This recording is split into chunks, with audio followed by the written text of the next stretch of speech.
আপনারা যে ত্রাণগুলো দিচ্ছেন প্রত্যেকটা ত্রাণ এখানে স্থানীয় লোকজন যারা আছে লোকজন সংগ্রহ করতেছে করে এক পাশে নিয়ে এরা বিক্রি করতেছে প্রতি প্যাকেজ 300 টাকা করে। এভাবে দেওয়ার মানে কোনো মানে নাই। আমাদের ভিতরে ফুলগাজী পরশুরাম ছাগল নাই, আর ওইখানে কোনো ত্রাণই যায় নাই। পরশুরামে আপনি খবর নিয়ে দেখেন শুধু সেনাবাহিনী গতকালকে হেলিকপ্টার দিয়ে কিছু ত্রাণ পাঠাইছে, এর বাইরে কোনো ত্রাণই যাচ্ছে না। ইভেন খাওয়ার কোনো পানিই পাচ্ছে না এরা। আপনারা যারা পারেন যদি পারেন ভিতরে সেনাবাহিনীর সহায়তা হোক, যেভাবে হোক ভিতরে ত্রাণগুলো পৌঁছানোর চেষ্টা করেন ভাই, এটা হলো রিকোয়েস্ট।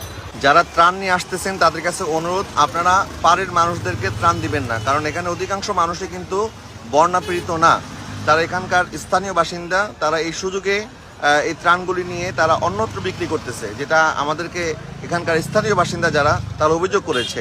সুতরাং আপনারা চেষ্টা করবেন একটু ভিতরে গিয়ে প্রকৃতপক্ষে যারা বন্যায় আটকে পড়ে আছে এবং যারা ক্ষুধার্ত তাদের কাছে আপনাদের এই কষ্টের ত্রাণগুলি আপনারা পৌঁছে দেওয়ার চেষ্টা করবেন।